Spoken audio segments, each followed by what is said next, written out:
প্রিয় দর্শক, আজকে আমি আপনাদের স্বাগত জানাচ্ছি। আমি শাকওয়াতুদ্দিন সেলিম। আজ আমাদের অতিথি যুক্তরাষ্ট্র প্রবাসী প্রবীণ লেখক, সাংবাদিক, সমাজকর্মী নিনি ওয়াহেদ। আপনাকে স্বাগত। এবং তারই সুযোগ্য কন্যা, নতুন প্রজন্মের এখানে অনেক ভূমিকা রাখছে, সংস্কৃতি কর্মী সেমন্তী ওয়াহেদ। সেমন্তী, আপনাকেও স্বাগত জানাচ্ছি। প্রিয় দর্শক, আজ আমরা আসলে এখানে যে বিষয়টা নিয়ে কথা বলবো সে বিষয়টা হচ্ছে নিনি ওয়াহেদ একজন সফল সাংবাদিক। এখানে আসার পর উনি লেখালেখি করছেন, সমাজকর্মী হিসেবে কাজ করছেন এবং সাংস্কৃতিক অঙ্গনে উনি যথেষ্ট ভূমিকা রাখছেন। এবং এখানে যে বাংলা বইমেলা হয় সেই বইমেলার উনি কনভেনারের দায়িত্ব পালন করেন এবং প্রত্যেকবারে উনি সক্রিয় ভূমিকা পালন করেন এবং লেখালেখি করেন। খুব জনপ্রিয় লেখক এখানে। তো উনি এখানে আসার পর যখন আসলেন তখন তার আজকে যে সেমন্তী ওয়াহেদকে আপনারা দেখছেন, সেই সেমন্তী ওয়াহেদ তখন ক্লাস 1-এ এখানে পড়াশোনা করতে, স্কুলে মাত্র 1 থেকে শুরু করছে। তো সেই 1 থেকে শুরু করার পর এখানে একজন পুরোদমে বাঙালি হিসেবে মনে হয় না যে এখানে পড়াশোনা করেছে। বাঙালি সংস্কৃতি চর্চা যেভাবে করছে সেটা অত্যন্ত সবার কাছে ঈর্ষণীয়। তো আমরা সেই গল্প শুনবো। নিনি আপা, প্রথমে আপনি যখন এখানে আসছিলেন, সেমন্তীকে নিয়ে আসছিলেন, তখন সে কতটুকু ছিল, কোথায় কীভাবে ভর্তি করেন এবং সেই ছোট অবস্থায় আসার সেই প্রেক্ষাপটে একটু বলেন। আচ্ছা, আপনাদেরকে ধন্যবাদ নিনি আহমেদ, সবাইকেও। যে আসলে যখন আমি আমেরিকাতে আসি, এটা 1993 সালে। ও তখন 6 বছরের। ও পড়তো ঢাকাতে স্কলাস্টিকা স্কুলে। তারপরে তো আমি চলে আসলাম এখানে আমেরিকাতে। এসে ও ভর্তি হলো আবার। তো যাই হোক, তো ভর্তি হলো যখন, তা আমার একটি মনের ভেতরে ইচ্ছে ছিল এবং আমি যেহেতু পত্রিকার লোক ছিলাম, শিল্প সংস্কৃতির সাথে আমাদের একটা বন্ধন ছিল, পারিবারিকভাবে ছিল। ওই শিল্পী না কেউ, কিন্তু আমরা সেই চেতনাকে ধারণ করতাম। তো সেই জন্য আমার মনে হতো যে আমার মেয়েটি গান বাজনা শিখবে, একটু সংস্কৃত মনা হবে। তো এটি ভাবতাম। তো যাই হোক, যখন এখানে এলাম, তাকে স্কুলে দিলাম। প্রথমে হচ্ছে যে এসে ওর স্কুলটায় যখন ভর্তি হলো, সেই স্কুলটাতে আমি যখন 1-এ ভর্তি হয় তখন একটি বিষয় হলো যে ও যেহেতু ইংরেজি স্কুল থেকে এসেছিল, ওর ইংরেজি ভাষাটার জন্য কোনো অসুবিধা হয়নি। এখানে আমি পরবর্তী সময় যেটা দেখেছি যে ইংরেজি ভাষার জন্য আমাদের বাংলাদেশ থেকে যারা আসে তাদের একটা ESL ক্লাস নিতে হয়, যেটি ওর দরকার হয়নি। কিন্তু এসে একটি জিনিস আমি এখানে একটু উল্লেখ করতে চাই যে আসলে বাংলাদেশে আমাদের স্কুলে প্রচুর পড়াশোনা করায়। আমি যখন এখানে এসে 1-এ ভর্তি হয়, তো প্রথম এসেই কোনো কথা বলবো, দেখতে কেমন হবে। আমি চাইতাম যে আমি শিক্ষকদের সাথে আমার একটি সম্পর্ক গড়ে উঠুক, কারণ আমরা নতুন জায়গায় এসেছি। তারপরে বাচ্চাটির মনস্তাত্ত্বিক বিষয়গুলো তো আছে এবং আমারও জানা দরকার। তো সেই হিসেবে আমি চাইতাম, কিন্তু প্রথমে এসে বলতে শুরু করিনি। মাস 2 দেখলাম হোমওয়ার্ক যে দিত, ভীষণ সহজ হোমওয়ার্ক, এত সহজ। ক্লাস 1-এ বাংলাদেশে যে স্কুলটাতে স্কলাস্টিকায় পড়তো, যে প্রচুর হোমওয়ার্ক ছিল, ওই 6 মাসে পড়ে এসছে। এই হোমওয়ার্কের জায়গায় একেবারেই কিছু না। তো আমি খালি আমি সবকিছুতে একটা জিনিস করি, সেটি আমাকে সবাই বলে আমি অবজার্ভ করি। প্রথমে দেখি তারপরে আমার প্রশ্নগুলো তুলি, কারণ চট করে তোলাটা সমীচীন মনে করি না এবং আমি মনে করি হয়তো বা আমি সঠিক হব না। তো যাই হোক, যখন আমি দেখলাম যে এই লেখাপড়ার দিকটা ওরা খুবই উইক, যেটি পরবর্তীতে আমি শিক্ষকদের সাথে আলাপ করায় তারাও আমার কাছে এটি স্বীকার করেছে। কিন্তু বেশি ইন্টারেস্টিং ব্যাপার যেটি, তার পরবর্তীতে ও যখন 4-5-এ ওঠে, 5th গ্রেডে, তখন আমূল পরিবর্তন করতে শুরু করলো এই যুক্তরাষ্ট্রের বা নর্থ আমেরিকার শিক্ষা ব্যবস্থায়, যে ওরা রিডিং ভালো পড়ায় না, গ্রামার ভালো জানে না, ইংরেজির উপরে গুরুত্ব দিল, ম্যাথের উপরে গুরুত্ব দিল এবং এরা সিলেবাসটা চেঞ্জ করে ওদেরকে আরো ভালোভাবে পড়ানোর ব্যবস্থাগুলো করলো। ওইটা যে সহজ ছিল সেটি কিন্তু ওরা রিয়েলাইজ করলো। আমার কথায় না, আমি তো ব্যাপার না, আমি বলছি কথাটা যে আসলে এটি ছিল তখন অসম্ভব সহজ ব্যাপার। আমি আবার পরে সম্পর্কিত কিছু মজার গল্প বলবো। সেমন্তী, আপনি এখন এখানে গ্রাজুয়েশন করে সফলতার সাথে গ্রাজুয়েশন করে একটা জব করছেন এবং এখানে আপনি যখন আসলেন, আপনি যেমনটি বললেন, তখনকার কি কথাগুলো মনে আছে আপনার, তখনকার স্মৃতি যে বাংলাদেশে আসার পর? আমি তো স্কলাস্টিকায় KG 1-এ পড়তাম। তো এখানে এসে 1-এ ভর্তি হয়েছি। আমি ছোটবেলায় এখন যেরকম অনেক কথা বলি কিংবা অনেক অ্যাক্টিভ, আমি ছোটবেলায় খুব চুপচাপ ছিলাম, শান্ত ছিলাম এবং ভীতু ছিলাম, যেটা মা প্রায় আমাকে বলে। তো ছোটবেলার অভিজ্ঞতা বলতে ওই 1, 2, 3-তে কনসেন্ট্রেশন করে পড়াশোনা করেছি। মা যেমনটি বললো যে অতটা আমার জন্য অতটা কষ্টকর হয়নি হয়তো বা ভাষাগত দিক থেকে, কিন্তু বন্ধু বান্ধব মহল সবকিছুই কিন্তু নতুন। তো যখন আমি আমার পরবর্তীতে যারা এসছেন তারা কিংবা এখনো যারা আসছেন আসবেন, সেই অভিভাবকদের মা যেরকম টেক কেয়ার করেছে আমাকে, সবসময় শিক্ষকদের সঙ্গে একটা যোগাযোগ রেখেছে, বা আমি আমার হোমওয়ার্কগুলো ঠিক মতো, বাড়ির কাজগুলো যেগুলো সঠিকভাবে সম্পন্ন করতে পারছি কিনা, বুঝছি কিনা, যে বইগুলো পড়ছি কিংবা অন্যান্য যে বিষয়গুলো শিখছি সেগুলো ঠিক মতো শিখছি কিনা। তো ওইটা বাবা মারা যে জোর করেন সেটা না, কিন্তু একটা যে পরিবেশ সৃষ্টি করতে হয় বাড়িতে, পড়াশোনার পরিবেশ। এবং সেই সঙ্গে আরেকটা জিনিস উল্লেখ যে ছোটবেলায় যারা আসে আমরা কিন্তু তখন প্রেশার দিই ইংরেজিটা শিখবার জন্য, তার ফলে যেটা হয় অনেক সময় দেখা যায় যে বাংলাটা ভুলে যায় শিশুরা। কিন্তু আমরা ভুলে যাই যে ছোটবেলায় ওই অল্প বয়সে কিন্তু একাধিক ভাষা শিখবার মতো ক্ষমতা থাকে একটি বাচ্চার। জি, তো আমরা যদি ওই বাচ্চার মেধার সেই জায়গাগুলোকে আরো বেশি বিকশিত করি, আমি বলবো যে জোর দিয়ে না, কিন্তু বাংলাটাকে পাশাপাশি একদম সমান্তরালভাবে যদি শেখাতে পারে, তাহলে কিন্তু সেই বাচ্চাটি বড় হয়ে তার যে একটা আফসোস থেকে যে আমরা মানে আমার বন্ধু বান্ধবরা তারা অনেক বয়সে এসে 20 পেরিয়ে বা 22 পেরিয়ে কর্মজীবনে এসে তারা আফসোস করে আমি কেন তোমার মতো বাংলাটা বলতে পারছি না, বা আমার মার কাছে এসে তারা কলম্বিয়া থেকে পাশ করতে করতে তারা এসে বাংলা শিখছে, বা NYU থেকে পাশ করতে করতে আন্টি বাংলা শেখো। তাহলে কিন্তু ওই ব্যাপারটা আর থাকে না। ছোটবেলা থেকে যদি সমানভাবে আমরা শেখাতে পারি তাহলে ওই জিনিসটা বোধহয় ভেতর থেকে মানে চলমান একটি প্রক্রিয়া যেটা হয়ে যায়। এবার এখানে কিন্তু স্কুলে সেকেন্ড ল্যাঙ্গুয়েজের একটা বিষয় থাকে, তাহলে বাংলাকে তো সম্ভবত সেকেন্ড ল্যাঙ্গুয়েজ হিসেবে নেওয়া যায়, সেই সুযোগ রয়েছে। এখনো কিন্তু হাই স্কুল লেভেল পর্যন্ত নেই। আমি জানি যে লাগোয়ার্ডিয়া কমিউনিটি কলেজে কিউনির মধ্যে বাংলাটা একটি বিষয় হিসেবে শেখানো হয়, এবং ইংরেজি অ্যাজ এ সেকেন্ড ল্যাঙ্গুয়েজ আমাদের তো ইউনিভার্সিটি লেভেলে কেউ Bangla as a second language আমাদের তো ইউনিভার্সিটি লেভেলে গিয়েও ল্যাঙ্গুয়েজ এক্সাম দিতে হয়। তো ল্যাঙ্গুয়েজ এক্সামিশন এক্সাম আছে একটি, যেটা NYU-তে দেয় বাংলা বিষয়ক, ওইটি দিয়ে তারা তাহলে অন্য কোনো ভাষা মানে রাশিয়ান বা ফ্রেঞ্চ, ইটালিয়ান ওগুলো তাহলে তাদেরকে নিতে হয় না। কিন্তু হাই স্কুল পর্যন্ত এখনো বাংলা ভাষাটাকে সেকেন্ড ল্যাঙ্গুয়েজ হিসেবে অন্তর্ভুক্ত করা হয়নি। সেটা আর যে বিষয়টা আপনি বলছিলেন যে যখন এখানে আসছিলেন যে এখানে সম্পূর্ণ ভিন্ন পরিবেশে বাংলাদেশ থেকে আসার পরে, তখন কেমন ওই পরিবেশটার কথা কেমন মনে হতো যে আগে যারা বন্ধু বান্ধব ছিল এখানে ভিন্ন কালচারে ভিন্ন সমাজে? আমার যেটা মনে হয়, আমার মানে ব্যক্তিগত আমার যেটা হয়েছে সেটা হয়েছে যে আমি মার সঙ্গে অনেক বেশি সম্পৃক্ত হয়ে গিয়েছি। আমার অন্যান্য বন্ধু বান্ধব নিশ্চয়ই স্কুলে হয়েছে, কিন্তু মানে দেশে যেরকম আমার বড় খালা, ছোট খালা, বড় মামা, মেজ মামা, মানে পরিবার, আমার চাচারা, ফুপুরা সবাই ছিলেন। এখানে আমি বাবার কারণে আমাদের চলে আসা, বাবা 90-তে আসা, আমরা 93-তে আসি। তো যেটা হয়েছে আমি বাবাকে পেয়েছি আর খুব মার নেওয়াটা হয়েছে, এই দুটো আমার বোধহয় হয়েছে। এজন্য আরো এটা বোঝা যায় না যে পরিবর্তনটা কি একটা। সেই সময়ে আমি ওভাবে একাকিত্ব বোধ যেটাকে বলে, মা, অভিভাবক এবং ভালো বন্ধু হলে যেটা হয় ওই একাকিত্বটা বাইরে কোথাও খুঁজতে হয় না, একটি বন্ধু প্রয়োজন, ওই বোধটা তখন আর ওভাবে একাকিত্ব বোধটা তখন আর থাকে না।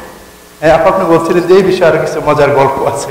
না, আমি বলছিলাম যে স্কুলের কথা, যে স্কুলের মজার কথা বলতে যে আমি এটি বলি, ও যেরকম বলছিল যে বাংলার কথা, বাংলা শেখার কথা, বা এখানকার স্কুলে যখন পড়াশোনা করে, আমি ইন জেনারেল বলবো যে একটি জিনিস যে বাংলার কথা ওরা যখন আসে তখন এখানে কিন্তু ইংরেজি শিখবে, এখানে আসলে। এবং আমাদের সময়ের 8টি ঘন্টা ওরা স্কুলে কাটিয়ে আসে, দিনের 24 ঘন্টা, 8 ঘন্টা স্কুল কাটিয়ে আসে, তো স্কুলে তো ইংরেজি শিখবে, ওদের আচার আচরণ কালচার তারা শিখবে, কিন্তু কোনটা তারা ভুলে যায় সেটি হচ্ছে আমাদের নিজস্বতা। এটি একটি জায়গা যে আমি সবসময় বলে আসছি যে আমেরিকা হচ্ছে একটি মাল্টিকালচারাল সোসাইটি, এখানে প্রত্যেকেই তার কন্ট্রিবিউশন রাখতে পারে। তো আমরা আমাদের শেকড়, প্রত্যেকটি মানুষের কিন্তু একটা নিজস্ব শেকড় আছে। আমরা কিন্তু hyphen American, Bangladeshi American, Italian American, কেউ কিন্তু ওই আমেরিকান না। হ্যাঁ, তো সেই জন্য আমি মনে করেছিলাম যে করি যে এখানে যে বাঙালি ছেলেপেলেরা আসে, হয় কি এসেই ইংরেজির পিছনে এমন ভাবে লেগে পড়ে এবং বাবা মা মনে করতে থাকেন ইংরেজি শিখতে হবে। হ্যাঁ, ইংরেজি শিখতে হবে মানে যদি না শিখেও আসে, একেবারেই যদি ইংরেজিটা নাও জানে, তারপরে যখন সে ক্লাস 3তেই আসুক, 4এই আসুক, 5এ আসুক, সে কিন্তু শিখে নেবে। এমনকি যদি 9-10এও আসে, ইংরেজি সে শিখবে। তাকে স্পেশাল ক্লাস নিয়ে ওগুলোকে তাকে করিয়ে না, পর্যায়ে নিয়ে তারপরে তাদেরকে ক্লাসে অন্তর্ভুক্ত করা হয়। তো সেই জায়গাগুলোতে আমি মনে করি আমরা যারা আমেরিকাতে আসছি এখনো বা আসবো, তাদের প্যারেন্টসদের একটি মুখ্য ভূমিকা থাকে সন্তানদেরকে নিজ শিল্প, সাহিত্য, সংস্কৃতি শেখানো যেমন, আর লেখাপড়াটাও তেমন। আর আরেকটি ব্যাপার আছে কি জানেন, যেটি আমি বলছিলাম যে আমাদের বাংলাদেশে বাবা মাদের যেই কথাটা বলতে চাচ্ছিলাম যে মজার, ওনারা বাংলাদেশে যেরকম পিটিয়ে ধমক দিয়ে বকে পড়ান, এখানে এসেও সেই মানসিকতাটা তারা অক্ষুণ্ণ রাখতে চায় বা ওই চিন্তাটাই কার্যকর করতে চায়, যেটি বাচ্চাদের মধ্যে একটা ভীতির সঞ্চার করে। ওরা কি করে, পড়ে না। তাহলে মানুষ যখন ভয় পায় তখন তো আর সে পড়ছে না। এই জায়গাগুলো তৈরি করে দিতে আমাদের প্যারেন্টসদের প্রতি আমার সবসময় একটা আবেদন ছিল। আমি এখানে একটা স্কুলেও কাজ করেছি যখন, কমিউনিটি স্কুল, যে আমি প্রতিটি প্যারেন্টসকে বলতাম জোর করবেন না, ওকে আনন্দের সাথে গ্রহণ করতে দেন, ওকে ভালোবেসে গ্রহণ করতে দেন। ওকে এখানকার লেখাপড়াটাও আপনি যদি ওকে বকা দিয়ে পড়ান, তখনই দেখবেন রেজাল্টটা ভালো হচ্ছে না। এই জায়গাগুলো, তারপরে ক্লাসে কি পড়াচ্ছে, টিচারের সাথে সে বুঝতে পারছে কিনা, টিচারকে সে ভয় পাচ্ছে কিনা, ইন্টারাকশন করছে কিনা, ক্লাসে সে পার্টিসিপেট করছে কিনা, এই বিষয়গুলো প্রত্যেকটি দেখার দায়িত্ব কিন্তু অভিভাবকরা যদি সেই জায়গাটিতে দুর্বল হয়, তাহলে সন্তানরা, আমি একটু বলছি যে জন্য যে সেমন্তী যখন এখানে আসে, সে ওই স্কুলটাতে, ও প্রাইমারি স্কুল যখন সে পড়ে, সে স্কুলে সে এসেই ভালো রেজাল্ট করতে শুরু করলো। এটিতে 1 নাম্বার। 2 নাম্বার, সে কিন্তু ওইখান থেকে গ্র্যাজুয়েশন করেছে ভ্যালেডিক্টোরিয়ান হয়ে, অর্থাৎ শ্রেষ্ঠ হয়ে। এটি ছাড়াও এই যে ওদের এসে কম্পিটিশন হয়, ওদের কি যেন কি বলে এটাকে, স্টোরি টেলিং কম্পিটিশন হয়েছে। প্রত্যেকটাতে আমি বলেছি তুমি যাও, এটি একটা আনন্দ, পারো কি না পারো, প্রত্যেকটা পার্টিসিপেট করেছে এবং প্রত্যেকটাতে সে স্কুলে সম্মান বই এনে স্কুলে তাকে বিশেষ করে সম্মানিত করা হয়েছে যে সে ওই স্কুলে এগুলো করতে পেরেছে, ফার্স্ট হয়ে এসছে। তো এইগুলো বিকশিত করা, তাকে পড়ার মধ্য দিয়ে এইগুলোতে পার্টিসিপেট করার সুযোগ করে দিয়ে তাকে আগ্রহী করে তোলার জন্য একটি পরিবেশ তৈরি করতে হবে। এই পরিবেশটি ভীষণ দরকার আমাদের বাঙালি কমিউনিটির অভিভাবকদের। যেই জায়গাটিতে নাই বলে বহুজনের ছেলে মেয়েরা এক সময় একটুখানি ভিন্ন পথে চলে গেছে। সেই ক্ষেত্রেও আমি যেহেতু আমি সোশ্যাল ওয়ার্ক করি, মানে ওই সোশ্যাল ওয়ার্ক না, এমনি কমিউনিটির কাজ করি, সেই জন্য আমি প্রত্যেককে সাহায্য করার চেষ্টা করেছি। কিন্তু ওগুলো কি হয়, একটু লেট হয়ে যায়, আপনাকে সময় দিতে হবে। আমি জানি আমরা কাজ করি, জীবনের একেবারে অনেক ব্যস্ততা, এখানে একেবারে আমাদেরকে মাটিতে দাঁড়ানোর মতো আমরা এসে এখানে পড়ি যে আমাকে মাটির নিচে আমার একটা জায়গা করে না শুরু করা। তারপরেও আমি মনে করি অভিভাবকদের এই জায়গাগুলোতে ভীষণভাবে লক্ষণীয়। এখন অনেকে আমাকে বলে আপনি মেয়েকে বাংলা শিখিয়েছেন কিভাবে? আমি কিন্তু সকলকে বাংলা শিখিয়েছি। আমি কত মেয়েকে বাংলা শিখিয়েছেন বলতে পারবো না, ছেলে মেয়েকে। কিন্তু ওই যে বাবা মা তোমাকে ভালো করতে হবে, বাংলা ভালো করতে হবে, এই যে ভালো করতে হবে, কেন ভালো করতে হবে, প্রেশার, এবং এর মতো হতে হবে, ওর মতো হতে হবে, কেউ কিন্তু কারোর মতো না। আপন গতিতে একটা সন্তানকে বাড়তে দিতে হবে, খালি নজর রাখতে হবে সে কোন দিকে যাচ্ছে, তার যাওয়াটা কি স্ট্রেট না পড়ে যাচ্ছে না একটু ঢিলা হয়ে যাচ্ছে, সেই জায়গাগুলো আপনি পেরেক দিচ্ছেন, আস্তে আস্তে করে তাকে আগাচ্ছে। কিন্তু না, তোমাকে ওর মতো হতে হবে অথবা এইটা করতে হবে, এই জায়গাগুলোতে আমাদেরকে প্যারেন্টসদের বুঝতে হবে। এবং তাহলে বাংলাও যেমন শিখবে, শেকড়কে শিখবে, দেশকে ভালোবাসবে। এবং দেশকে ভালোবাসার জায়গায় প্যারেন্টসদেরকেও ভেতরে একটা অনুভূতি থাকতে হবে, দেশের প্রতি মমত্ববোধ, মানুষের প্রতি ভালোবাসা, এইগুলো তো কমন ব্যাপার। আপনি যখন স্কুলে যাচ্ছিল, আপনি ওই শিক্ষকদের সাথে বা হোমওয়ার্ক, এই যে স্কুলের সাথে যোগাযোগ, এই বিষয়টা একটু বলেন। হ্যাঁ, আমি যেমন এখানে একটা ব্যাপার আছে, স্কুলের রেজাল্ট দেয় যখন, অথবা কয়েক মাস পর পর তারা টিচার প্যারেন্টস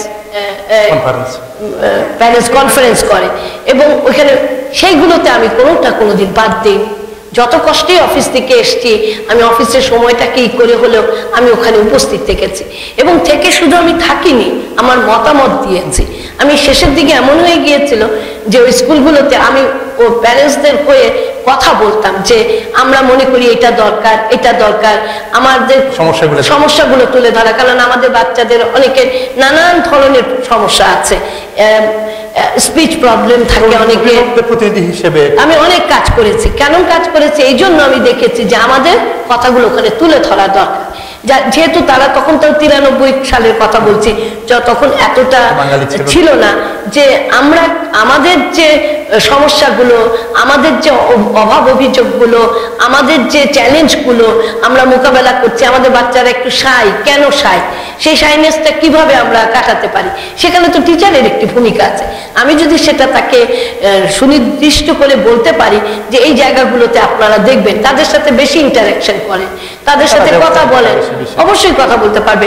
তো এই জায়গাগুলোতে আমি মনে করি আমি প্রতিটি মিটিংয়ে গিয়েছি, প্রতিটি মিটিংয়ে আমার এবং আরেকটি কথা বলি আমি একটু, হয়তো যে বাবা মারা শুধু কোচিং এ নিয়ে দৌড়াতো, তখন এত কোচিং ছিল না, ছিল এখানকার কোচিং ছিল, মানে ছিল যেটি ছিল হচ্ছে মানে ক্যাপল্যান, এগুলো ছিল যেগুলো হচ্ছে মূলধারা। তো এবং শিক্ষকও ছিল, বাঙালি শিক্ষকরাও শিক্ষাতেন। আজকে যে খান টিউটোরিয়ালস এর এত বিশাল উনি কিন্তু তখন বাড়িতেও পড়াতেন মনসুর ভাই। এবং কিন্তু আমি এই জায়গাটাতে বলবো, শুধু মাস্টারের কাছে যেতে হবে, অবশ্যই আমাকে বুঝতে হবে আমার সন্তানের কোন জায়গাটাতে গ্যাপ আছে, অভাব আছে, তো যে জায়গাটা থেকে আমাকে পূরণ করতে হবে। কিন্তু আমি যদি সারাক্ষণ মাস্টার দিই, যেটা বাংলাদেশের কালচার, এখন বাংলাদেশে আমরা বলে থাকি যে স্কুলে পড়ায় না, এই অভিযোগটা আমরা দেই, কোচিং সেন্টারে নিতে হয়, কোচিং বাণিজ্যের নামে অনেক কিছু হয়। কিন্তু এখানে তো স্কুলে ভালো পড়াচ্ছে, আফটার স্কুলও ক্লাস হচ্ছে, যে ছাত্রী না বোঝে টিচাররা কিন্তু তাকে হেল্পও করে।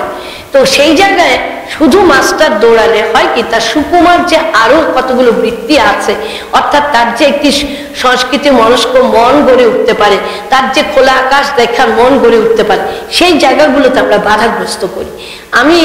আমি বলবো না না নেয়ার জন্য, সবাই ভালো স্কুলে যাওয়ার জন্য, কিন্তু আমি শুধু আমার মেয়ে না, আমার একটি বোনের মেয়েকেও আমি একসঙ্গে, ওরা বড় হয়েছে, ওরা দুজনেই কিন্তু এখানকার স্পেশালাইজড স্কুলে পড়েছে, কিন্তু কখনো মাস্টার দেইনি। আমি মাস্টার দিইনি এই জন্য যে আমি দেইনি বলবো না, আমি সেইভাবে ওদেরকে লক্ষ্য করেছি, জেনেছি যে ওদের কোথাও কোনো অসুবিধাটুকু আছে কিনা।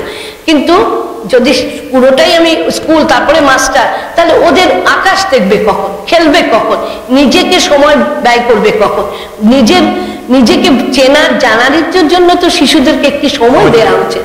সেই সময়টা ওরা কিন্তু পায় না, বাংলাদেশে পায় না বলে এখন আমরা অনেক দুঃখ করি যে ওই বাচ্চাগুলো মাঠে খেলতে পারছে না, তারপরে একটা সময় পাচ্ছে না, নাকের উপরে আসলো, খেলো মাস্টার, এই মাস্টার থেকে ওই মাস্টার, এখানেও অনেকটা তাই করা হয়। এই থেকে সব রয়েছে, কিছুই নাই এখানে তো আপনার প্রচুর কিছু আছে। তারপরে বাচ্চাদেরকে আপনি তো একটু নিজের মতো করে সময় ব্যয় করতে দিতে হবে। এই জায়গাগুলো আমি অভিভাবকদের প্রতি মনে করি যে তারা মাস্টার দেবেন, আমার বাচ্চার দরকার, আমার সন্তানের এই জায়গাগুলোতে অভাব আছে, দল প্রয়োজন আছে, কিন্তু এমনটি নয় যে তাকে একেবারে তার মধ্যেই ঢুকিয়ে দেবেন, এর বাইরে সে বেরোতে পারছে না।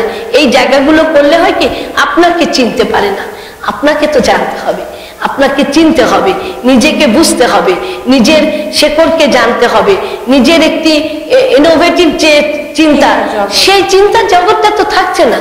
আপনি পড়ার মধ্যে থেকে আপনি যে ক্রিয়েটিভ কিছু করবেন, ওই চিন্তার জগৎটি কিন্তু আমরা বন্ধ করে দিই, দ্বার রুদ্ধ করি। আমি অনুরোধ করব সবাইকে, বা আমি নিজেও বলি সবাইকে, অনেককেই বলি যে দ্বার রুদ্ধ করেন না, দরজাটা খোলা রাখেন, খোলা রেখে আপনি শিক্ষা দেন, সব শিক্ষাই দিবেন, আপনার ধর্ম শিক্ষা দেন, আপনার কালচার শিক্ষা দেন, এবং কালচারটা তো শিক্ষা দিবেনই, ধর্মটাও তো অবশ্যই যে যার ধর্ম পালন করবে, কিন্তু এটাও না যে ধর্মান্ধ করে গড়ে তুলবেন। সবকিছুতেই আপনি একটা পরিমিতি বোধ রাখবেন, এই বাচ্চাটিকে দেখুন সে তার সিদ্ধান্তটি নিয়ে, তাই না? সেমন্তী, আপনি যখন ক্লাসে পড়াশোনার সময়, সেই সময়কার হোমওয়ার্ক বা টিচারদের সহযোগিতা, এগুলো নিজে নিজে নিতেন নাকি অভিভাবকের সহযোগিতার প্রয়োজন হতো? না, আমার মার সহযোগিতার প্রয়োজন অবশ্যই হতো, কারণ আমি নিজে হোমওয়ার্কটুকু করতাম, তারপরে মা দেখে দিত যে সব ঠিকঠাক মতো আমি করেছি কিনা, সব ঠিক হয়েছে কিনা। আর শিক্ষকদের ব্যাপারে সেই সময়ে আমি এলিমেন্টারি স্কুল বা জুনিয়র হাই স্কুলের সময় শিক্ষকরা অনেক কোঅপারেটিভ ছিলেন, ওনারা অনেক সহযোগিতা করতেন, অনেক ভালো ব্যবহার করতেন। এবং আমাদের এখানকার শিক্ষকরা না খুব অল্পতেই বলেন very good, excellent, good job, good work. ওই যে এনকারেজমেন্টটা, অ্যাপ্রিসিয়েশনটা, ওটা সবসময় পেয়েছি বলে তখন যেই বিষয়ে অনেক অ্যাপ্রিসিয়েটেড বোধ করে তখন কিন্তু সে আরো বেশি করে ওই বিষয়টাতে মনোযোগী হয়। তো পড়াশোনার ব্যাপারেও সেরকম হয়েছে যে আমার নিশ্চয়ই কখনো কখনো কিছু প্রয়োজন হয়েছে, ওনারা আমাকে এনকারেজ করেছেন, ওকে এটা এভাবে না করে এভাবে করো, এভাবে না করে এভাবে করো। আমি বাড়িতে সেটা মার সঙ্গে এসে আলাপ করেছি, কথা বলেছি। তার ফলে আলটিমেটলি যখন আমি কোনো হোমওয়ার্ক জমা দিয়েছি, প্রজেক্ট জমা দিয়েছি, ওটা ভালো হয়েছে। যেটা ভালো বলতে আমিও শিখতে পেরেছি, ওটি একটি ভালো দিক। আমার মায়েরও ওখানে একটি ভূমিকা ছিল, ওটাও একটি ভালো দিক। এবং আমার শিক্ষকও সেখানে তার ইনপুট দিয়েছেন, তার দিয়েছেন। তো সব মিলিয়ে জিনিসটি একটু শুভ সুন্দর জিনিস ছিল। তো আমার পড়াশোনার অভিজ্ঞতাটা খুবই ভালো। হ্যাঁ, একটু বিরতি দেওয়ার পরে আবার বিরতির পরে বিষয় নিয়ে আরো কথা বলবো। প্রিয় দর্শক, সময় বিরতির পর আবার আমরা এই বিষয় নিয়ে কথা বলবো। আপনারা মিলেনিয়াম সঙ্গে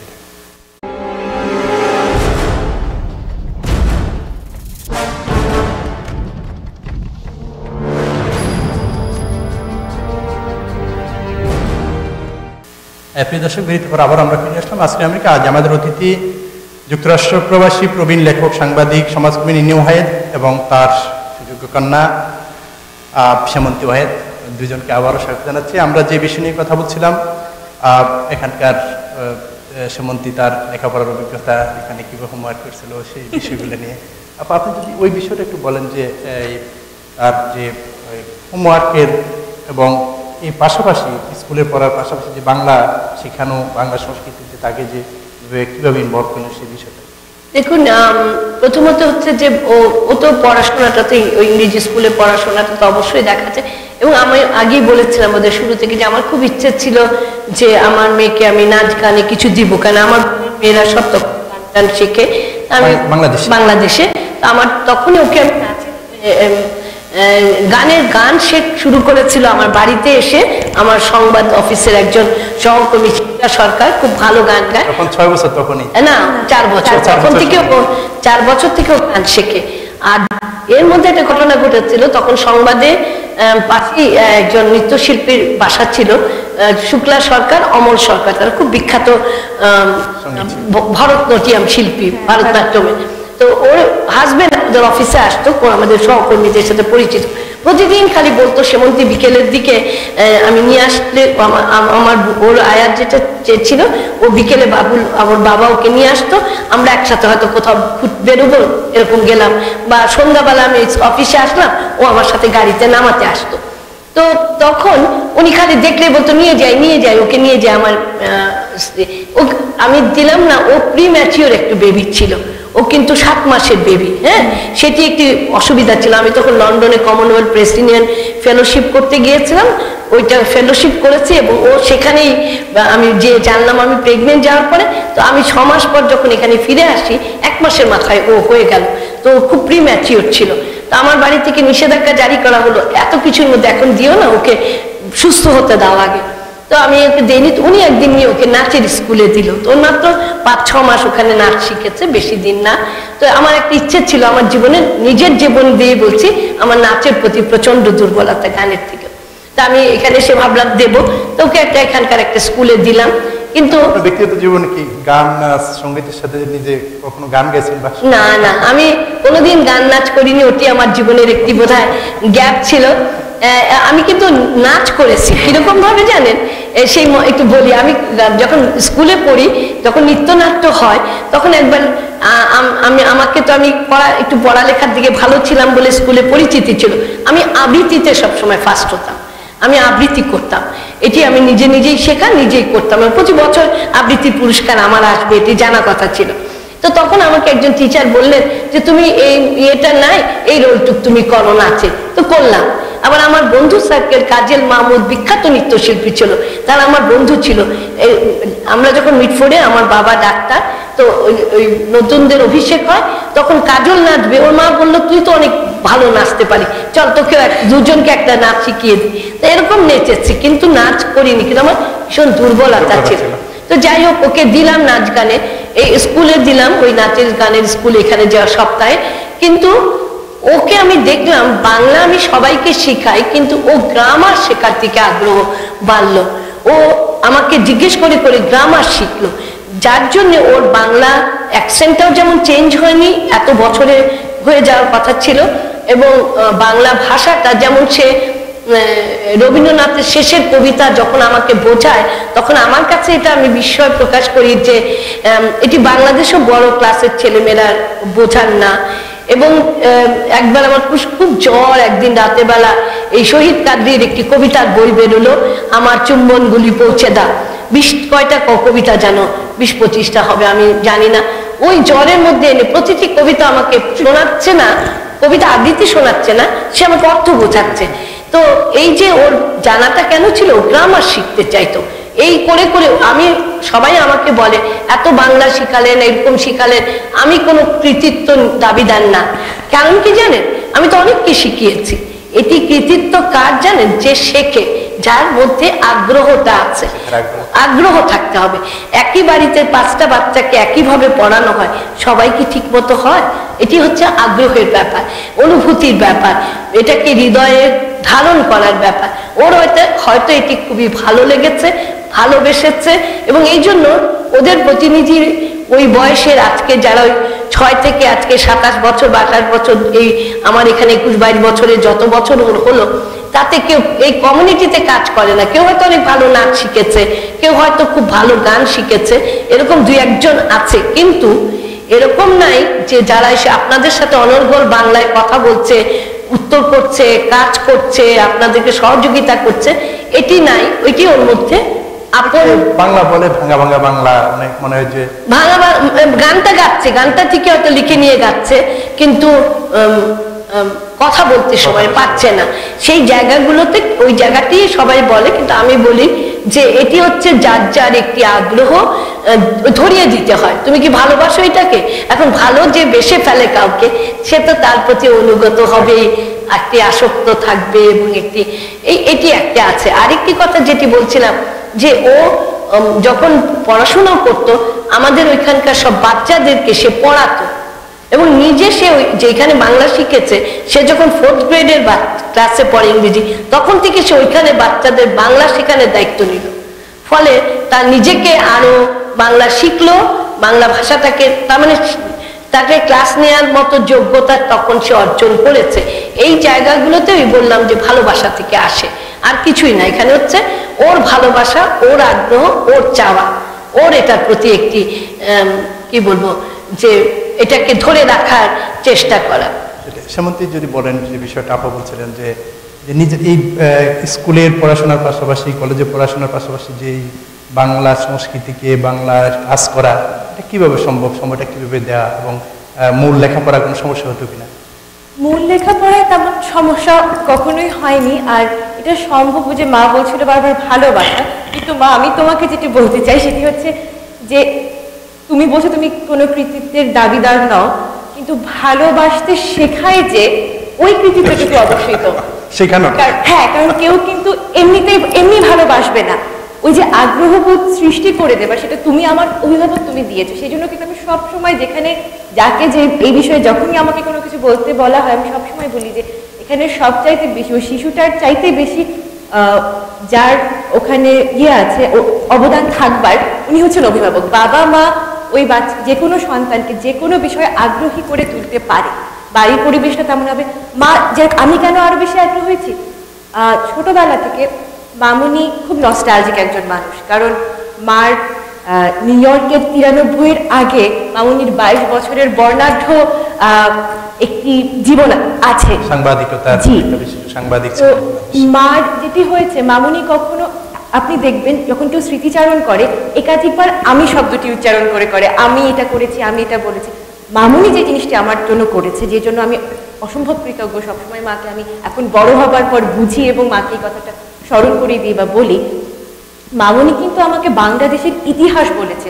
মা ৭২-এ সংবাদে জয় করেছে, তো এই ৭২ থেকে আমি ৯৩ পর্যন্ত আসার আগ পর্যন্ত মা শুধু সবসময় বলেনি যে আমি সংবাদে এই করেছি, আমি ছিল না, কিন্তু সমগ্র বাংলাদেশের যে চিত্রটা, আমি কি শিখেছি, আমি কি শিখতে পেরেছি, সেখান থেকে আমার ইতিহাস আছে, আমার গর্ব করবার মতো কৃষ্টি আছে, আমার গর্ব করবার মতো অনেক কিছু আছে। এই ৪০ বছরের একটি দেশে গর্ব করবার মতো অনেক কিছু আছে। ওই যে ভালোবাসা বোধটি আমার ভেতরে জন্মগ্রহণ করেছে, জাগ্রত হয়েছে, ওই যে চিন্তার শক্তি, এই সময়টা আমি এখানে দিতে চাই, ওই যে বস্তুটুকু জাগ্রত হয়েছে, এটি আমাকে ওইটা আমার চালিকা শক্তি এতগুলো বছর ধরে রাখা।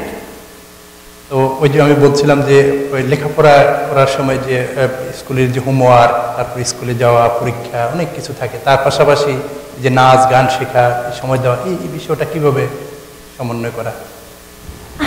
আমার কাছে মনে হয় কি মজার, মানে প্রশ্নটা আমার কাছে মজা লাগে, কারণ আমি এর বাইরে কিছু করিনি, তো ওই সময়টা ওইভাবে ডিভাইড করা হয়ে গেছে। সেই বিষয়ে কিন্তু মা খুব আমাকে সহযোগিতা করছে। আমি কেন বলবো, কারণ মামনি খুব সময়ের মানুষ, আমি সময় সচেতনতা শিখেছি মামনির কাছ থেকে। তো মা আমাকে বলতে আছে, তুমি সকালবেলা উঠে যাবে, ফিরে এসে তুমি প্রথমে হোমওয়ার্ক, তুমি কিছু খাবে, এসে শাওয়ার করবে, মুখে ধুবে, শাওয়ার করবে, একটুখানি রেস্ট করবে, খাবে, তারপর কি করবে, আমি খাবার নিয়ে মাকে অসম্ভব বিরক্ত করতাম। তো ওই খাওয়া দাওয়ার প্রসেসটা একটা খুব অত্যাচার ছিল মামনির জন্য। তো তার বাইরে কি করতো, মা বলতে যে তুমি এখন হোমওয়ার্কটুকু করবে, হোমওয়ার্কটুকু করবার পর কিন্তু আমার অফুরন্ত সময়, সেই সময় আমি একটু বই পড়বো, একটু টিভি দেখবো, সেই সঙ্গে আমি কি করতে পারি, এই যে আমার নাচ গান আবৃত্তি, এই যে এই বিষয়গুলো, বাংলা পড়াটা, মা বলছিল আমি ব্যাকরণ পড়তে ভালোবাসতাম, ওই যে বই নাড়াচাড়া, ওই যে আমার সময়। তো যে যখন কিছু করতে চায় সময়টা কিন্তু বের করে নিতে হয়। আপনাকে কেউ মানে সময়টা আপনার জন্য ধার্য করে দেবে না, আপনাকে সেটা নিজের আগ্রহে, কিংবা একজন ভালো অভিভাবক সঙ্গে থাকলে, ছোট থাকলে বাচ্চাটা, সে কিন্তু ওই সন্তানকে সহযোগিতা করবে ওই সময়টুকু বের করে নেবার জন্য। তো ওইভাবে আমার সময় সবসময় খুব সুন্দরভাবে ডিভাইড হয়েছে। আমার কখনো আমি ওই বোধটুকু করিনি যে আমি ক্লান্ত হয়ে গেছি, বা আমার এখন কি হবে, আমি হোমওয়ার্ক শেষ করতে পারিনি, ওরকম কিন্তু হয়নি। পড়াশোনার পর এই যে এখন একটা জব করছেন, এই সময়টা, এর আগে পড়াশোনার পাশাপাশি যে সামাজিক যে বাঙালি সংস্কৃতিতে যে কাজগুলো করেছিলেন, সেইগুলো যে সংক্ষেপে বলেন, কোথায় আপনি অংশগ্রহণ করেছিলেন? অনেক 22 বছরে তো বেশ অনেক জায়গায় অংশগ্রহণ করা হয়েছে, কিন্তু আমি কিছু উল্লেখযোগ্য স্মৃতি হিসেবে যেগুলো বলবো, যে মঞ্চে আমার অভিনয় দেখে জামালউদ্দিন হোসেনের মতো একজন ব্যক্তি যখন আমাকে আমন্ত্রণ জানিয়েছেন ওনার সঙ্গে কাজ করবার জন্য, আমি মনে করি যে এটা আমার জীবনের অনেক বড় একটি পাওয়া। তো এরকম ক্ষুদ্র ক্ষুদ্র অনেক, মা হয়তো আমাকে মনে করিয়ে দিতে পারবে, আমাকে স্মৃতিচারণ করতে বললে আমি সব ভুলে যাই, এরকম একটা ব্যাপার আমার অত স্পষ্ট করে। তখন আমি একটুখানি বলি, ও যত প্রতিযোগিতায় গেছে, আমি ওকে, এখানে তো অনেক প্রতিযোগিতা হয়, প্রবানা হতো, তারপরে বাংলা সম্মেলন, অনেক কিছু হচ্ছে, বঙ্গ সম্মেলন না, একটা বঙ্গ মেলা হয়েছে, মেলা, তারপরে কলকাতার না, এই যে এখানকার বিভিন্ন সংগঠনের বিভিন্ন প্রতিযোগিতায় ও অজস্র প্রতিযোগিতায় অংশগ্রহণ করেছে, এবং প্রতিযোগিতায় সবসময় ও গানে, নাচে, আবৃত্তিতে ও সবসময় প্রথম। তারপরে নিউ জার্সিতে ওদের নববর্ষ উদযাপনের প্রতিযোগিতা থাকতো, ডক্টর নুরুন নবীদের আয়োজনে প্রতি বছর, সেখানে থেকে শুরু করে, এটা বললে বোধহয় পুরস্কারের হিসেবটা আমি দিতে পারবো না, এত বেশিও পুরস্কার পেয়েছে বিভিন্ন জায়গায়, সেটিকেও আমি কখনো, ওইটা আমার কাছে বড় মনে হয় না। তুমি অংশগ্রহণ করো, সবার সঙ্গে যাও, এটি তো একটি বড় আনন্দ। এরকম সে অংশগ্রহণ অনেক করেছে, নাটক করেছে, আবৃত্তি করেছে, নাচ করেছে, তারপরে কি বলবো, গান। আমার একটা আবৃত্তির সিডি আছে, সিডির বয়স 10 বছর পুরনো, ইভান চৌধুরীর সঙ্গে ডুয়েট একটি অ্যালবাম আছে, নিবিড় কথন, যেটি বাংলাদেশে রিলিজ করেছিলাম 2006-এ, এখন 2015 সাল, অনেক 9 বছর হয়ে গেছে। তার বাইরে আমি একক অনুষ্ঠান করেছিলাম ক্লাব সানামে, এটি রিদমের পক্ষ থেকে আয়োজন করা হয়েছিল। তখন ক্লাব সানাম নতুন হয়েছেন এবং তারাই নতুন কিছু প্রোগ্রাম হাতে নিয়েছিলেন। তো নতুন প্রজন্মের পক্ষ থেকে প্রথম অনুষ্ঠান করি, পারমিতা মোমো গান করে কাবেরী বাসের মেয়ে, এবং আমি নাচ করেছিলাম। এবং ওটি দর্শনীর বিনিময়ে ছিল, তো ওইটি আমাদের জন্য অনেক বড় একটি স্মৃতি ছিল। এখনো আমি কখনো কথা বলি, ওই কথাটি বলি যে আমরা কত ছোটবেলায় এই একটি জিনিস করতে পেরেছিলাম। তো এরকম ছোট ছোট অনেক আছে। আর শিক্ষকতার কোনো অভিজ্ঞতা আছে কিনা? সারা জীবনের মা যেরকম বলেছে, আমি ক্লাস 4 থেকে শিক্ষকতা শুরু করেছি যে স্কুলটাতে ছিলাম। তো ওখানে আমি 12 বছর বাংলা, নাচ এবং গান শিখিয়েছি। তার বাইরে বড় হতে হতে আমি হান্টার কলেজে টিচিং অ্যাসিস্ট্যান্ট হিসেবে 4 বছর কাজ করেছি। তো শেখাতে শেখাতে এই মানে বছরগুলো পার করেছি আর কি। তারপরে তুমি আমরা যখন নতুন যারা আসে, বাংলাদেশ থেকে যারা আসে, আমরা যে বাড়িটাতে ভবনটায় থাকতাম, অনেকে তখন আসছে ওই ডিভি পেয়ে, তারপরে OP1 তখন সেই সময় তাদের ছেলেমেয়েরা ESL পড়তো, কিন্তু ESL পড়লে কি হবে, তারা প্রত্যন্ত অঞ্চল থেকে আসতো, তারা কিন্তু ইংরেজিটা বুঝতো না। এই সেমন্তী বোধহয় 3 থেকে শুরু করলো এবং ক্লাস 8 পর্যন্ত ওইখানে ও 3-তে পড়ে, কিন্তু 7-এর ছেলে মেয়ে, 6-এর ছেলে মেয়ে সবাইকে সে কিন্তু পড়াশোনা করিয়েছে। ইংরেজি শুধু শেখায়নি, আবার সাথে সাথে অঙ্ক করাতো, পুরো হোমওয়ার্ক করিয়ে দিত। এটা ক্লাস 8 পর্যন্ত সে করেছে। পরে আর তো এখন তারপরে তো এখানে অনেক কোচিং সেন্টার হয়েছে, সবাই অনেক মানুষ এসছে, পরস্পরকে সাহায্যের হাত অনেক প্রসারিত করেছে, সেটি আর লাগেনি, কিন্তু এগুলো সে করেছে। আমার ভালো লাগতো যে একটা মানুষকে সাহায্য করতে পারাটা, এবং এটার মধ্যে তারও নিজেরও অনেক আনন্দ, আমি মনে করি আরেকটি মানুষও তার থেকে শিখতে পারছে। আরেকটি উল্লেখযোগ্য অনুষ্ঠান বইমেলা, আমি কিন্তু এটাই ভুলে গেছি বলতে। এই বইমেলা কোঅর্ডিনেটর ছিলেন। আচ্ছা হয়েছে। আর ইয়ে করেন আপনার এখন অভিভাবক হিসেবে যারা ছেলেমেয়েরা যখন বড় হয়, অভিভাবকদের তখন দায়িত্বটা কেমন থাকা দরকার? ছোটবেলায় তো একরকম থাকে। একটি কথা আমি কালকে একটা লেখাতে লিখছিলাম যে দেখেন, আমার বাবা আমাদের সামনে এখনো রোল মডেল। আমার বাবা মারা গেছেন 48 বছর আগে, আর আমার বয়স কিন্তু ওখানে 60 ঊর্ধ্ব। আমি বলে থাকি যে আমরা এখনো জীবন সায়ান্নে এসেও বাবা সন্তানদেরকে বলতেন, আমি তোমাকে সমস্ত ফ্রিডম দেব, কিন্তু কতটুকু যাবে যে তোমাকে নির্ণয় করতে হবে। কিভাবে? প্রশ্নটা কেন? ফ্রিডমের অর্থটা কি তোমাকে বুঝতে হবে। ফ্রিডম মানে কি, এই মানেই যদি সংজ্ঞায় যদি আমি না বুঝি, আমি যত অপব্যবহার করব, আমি তার অপচয় করব, আমি তাকে না বুঝে এবং তার একটা সর্বনাশ করে দেব। সেই জায়গাটিতে আমি একটি মেয়ে, আমি 2টি মেয়ে বলি সবসময় আমার কাছে ছিল বলে, সেমন্তী এবং আমার বোনের মেয়েটি। আমি সবসময় একটি কথা বলেছি আমার মেয়েটিকেও, যে তুমি বড় হয়েছো, ভালো লাগবে, ওদেরকে বলে দিতে হবে। ও যখন বড় হয় সেটা আরেকটি সমস্যা, তখন আরেক ধরনের চিন্তা আপনাকে করতে হবে। তাকে বলতে হবে তুমি এটা করো না, ওইটা যাবে না, এদিকে না, তুমি সব করবে, কিন্তু লেট আস ডিসকাস। আমি দেখেন আরেকটি কথা এখানে একটু বলতে চাই। ও যখন ক্লাস 2-তে না উঠলো না, 1 থেকে বা 2-র মাঝামাঝি সময়, আমি ওকে বললাম, আমরা প্রতিদিন রাতের দিকে, সন্ধ্যের পরে আমি কাজ থেকে এসে সব কাজ সারার পরে আমরা পরস্পরকে হাফ এন আওয়ার সময় দেব। প্রথমে 15 মিনিট ছিল, ওটি আধা ঘন্টা হলো, এখন হতে হতে ওইটি 1 ঘন্টা পেরিয়ে এখন এটা 3 ঘন্টা হয় এখন এই সময়। কিন্তু একসময় যে তাহলে কি ও সারাদিন কি করেছে, ও আমাকে গল্প করলো। ওই বয়স থেকে যখন গল্প করছে, ও তো অতটা রেখে করছে না, সব করতে করতে ও আমার কাছে খুলে গেল দ্বার। আমি ওর ভেতরটা মনস্তাত্ত্বিক যে একটি ব্যাপার আছে, আমি একসময় চাইল্ড সাইকোলজি পড়তাম, তো চাইল্ড সাইকোলজির ভেতরে আছে, তারপরে বাচ্চার মনস্তাত্ত্বিক দিকটা আপনাকে প্রথম বুঝতে হবে। আপনার 2টো বাচ্চা কিন্তু এক না, একই বাড়ি একই সন্তান, কিন্তু 2টো দুরকম। এই জায়গাগুলোকে আপনাকে বুঝতে হবে, যেটি আমার বাবা আমার মাকে বলতো। তুমি সবাইকে, আমার বাবা চিকিৎসক ছিলেন, তো বলতেন যে একজনকে একই কুইনাইন সবাইকে খাওয়ালে হবে না, একই মেডিসিন না, তোমার এই 3টা মেয়ের মধ্যে এইটা এরকম, এটা এরকম, এটা এইরকম। এখন একজন যে একটা ডাক দিলে দাঁড়িয়ে কথা শুনবে অনুগত, আরেকজনকে 2টো ডাক দিতে হবে, আরেকজনকে 3টা, সে বলবে আমি শুনবো না। তাহলে তাকে আপনি 3জনকে তো 3 ভাবে কনভিন্স করবেন। এই ওয়েটা আপনার জানতে হবে, আপনাকে তাদের সাথে মিশে যেতে হবে, আর আপনাকে যেন না ভয় পায়। আপনি একটা বিভীষিকা না। ওই পড়তে বসলে আমার বাবা বলতেন, আমাদের সময় এটি নিয়ম ছিল, বোধহয় বাবাদেরকে ভীষণ ভয় পেত, আমার বাবার ঘরে ঢুকলে জোরে জোরে জোরে জোরে পড়তো।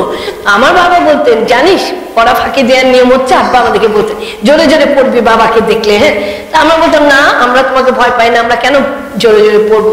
তো হচ্ছে এটি করে ফাঁকি দেয় সবাই। তো আমি চাই না, আমার বাবা আমাদেরকে তাস খেলা শিখিয়েছেন, আমার বাবা আমাদেরকে ক্যারাম খেলা শিখিয়েছেন, আমার বাবা আমাদেরকে বসে বসে ওই কি জানি দাবা খেলা শিখিয়েছেন। আমরা সব শিখেছি কিন্তু বাবার সাথে বসে। বাবা বলতো অনেক পড়েছি, সেবারে আয়। এই যে একটি সম্পর্ক, এবং ওই পড়াটাকেও আপনাকে ভালোবাসতে শিখাতে হবে এক। আর এই বড় হলে বাচ্চাকে আপনি ছেলেই হোক আর মেয়ে হোক, তাকে নজরদারির মধ্যে রাখবে, কিন্তু বুঝতে দিবেন না যে আপনি তাকে খুব নজরদারি করছেন। তার সাথে কথা বলতে বলেই তো বন্ধুত্ব হয়ে যায়। এই জায়গাগুলোতে বাবা মার ভীষণ দরকার, যা না হলে এখানে আমি অনেক কিছু দেখেছি, এখন অনেক পরিবর্তন হয়েছে, কিন্তু এত কিছু আমি দেখেছি বাচ্চাদের নিয়ে সমস্যা, কি বলবো, যে সেই সমস্যাগুলো বলতে চাই না, যে কঠিন কঠিন সমস্যার মধ্যে পড়ে গেছে বাবা মারা। তা থেকে ঘুরে আসতে তাদেরকে অনেক সময় লেগেছে, কষ্ট স্বীকার করতে হচ্ছে। আমি সেই জায়গায় বলবো, সেই জায়গাটুকু আপনারা করবেন না। ছেলে মেয়ের সাথে বন্ধু হন, ছেলে মেয়ে আপনার বন্ধু সবচেয়ে ভালো বন্ধু, যে বন্ধু সব কথা আপনাকে শেয়ার করবে, আপনাকেও কেয়ার করবে, আপনিও ওকে শেয়ার করবেন এবং কেয়ার করবেন। এখন আপনার সময় কিভাবে কাটছে? এই মুহূর্তে আমার সময় কি করে কাটছে? এই মুহূর্তে অফিস করে কাটছে, এবং আমরা একটি নাটক, নতুন একটি নাটক শুরু করেছি, নাটকের রিহার্সাল শুরু করেছি জামালউদ্দিন হোসেনের, দুঃখিত, রওশনারা হোসেনের নির্দেশনায়। আমরা করছি হচ্ছে স্মৃতিসুধা বুদ্ধ, মনোজ মিত্রের স্মৃতিসুধার ইয়ে করছি, রিহার্সাল করছি। তো রিহার্সাল করে মার সঙ্গে গল্প করে। আর মাস্টার্স করার আগে যে সময়টা, এই যে গ্যাপ, এখন জব করছেন, এটা আসলে কেন? অনেকে আছে মাস্টার্স শুরু করে দেয় পাশ করবার পরপরই, কিন্তু আমি যেহেতু টিচিং অ্যাসিস্ট্যান্ট হিসেবে তারপরেও কাজ করেছি ব্যাচেলার্স করার পরেও, সেই জন্য আমার একটি গ্যাপ এমনিতেই পড়ে গিয়েছে। তারপরে আরেকটু গ্যাপ পড়েছে, আরেকটু কাজ করেছি, এখন আবার আপনাদের সকলের দোয়ায় ফিরে যাচ্ছি পড়াশোনার জন্য। কামনা করি। আমরা শেষ করবো, আমাদের সময় একবারে শেষ পর্যায়ে। আপনার একটা লেখা দেখা যায় একটা স্থানীয় পত্রিকায়, কন্যার সাথে পত্রালাপ, যে কন্যার সাথে আমরা কথা বলছি, আপনার সেই বিষয়টা একটু বলেন সংক্ষেপে। কন্যার সাথে পত্রালাপ লেখাটা আমার একটা আইডিয়াটা আমার অনেক সময়, এক সময় ছিল যে ওই জওহরলাল নেহরুর আমি গ্লিমসেস অফ ওয়ার্ল্ড হিস্ট্রি পড়ার পর থেকে আমার মনে হতো, সেটি এক সময় মনে হতো, আমি তো আর ওরকম বড় মাপের মানুষ নই যে রাজনীতি করে জেলে আছি, দূরে আছে, কিন্তু এখন যেটি আমি লিখছি সেটি হচ্ছে আমি ওকে যখন যে ঘটনাগুলো আমার জীবনে ঘটেছে অথবা এখন ঘটছে সমসাময়িক বিষয়গুলো নিয়ে ওকে আমি বলতে চাই যে এই ঘটনায় আমার এই অভিমত, যা এক সময় ওরও কাজে লাগবে যদি ওর মতো বয়সী ছেলেমেয়েরা কখনো পড়ে যে ওই সময়ে এই কথাগুলো ছিল, হয়তো গ্রহণযোগ্য নাও হতে পারে, আবার কারো কাছে গ্রহণযোগ্য হতে পারে, এবং বিশ্লেষণ করার একটা সুযোগ সৃষ্টি হলো, সেটি একটি ব্যাপার আছে। আরেকটি ব্যাপার আছে যে আমি ওকে সবকিছু শেয়ার করছি, ও পড়ছে, ও আমার সাথে আলোচনা করছে, আমাদের মধ্যে যে একটা বন্ধনটা আরো দৃঢ় থেকে দৃঢ়তর হচ্ছে, এবং পরস্পরকে জানার, বোঝার, এবং এখন তো বোঝাটা আবার আরেক ধরনের। এক সময় বই এক সময় পড়লে, যেমন আমরা রবীন্দ্রনাথের ওই শেষের কবিতা এক বয়সে যেটা পড়েছি, আরেক বয়সে এসে অর্থ সেটা বুঝতে, তো সেরকমই আপনি এক বয়সে ওর সাথে আমার গল্প করে যে আনন্দ ছিল, আজকের গল্পটা আরেক ধরনের আনন্দ।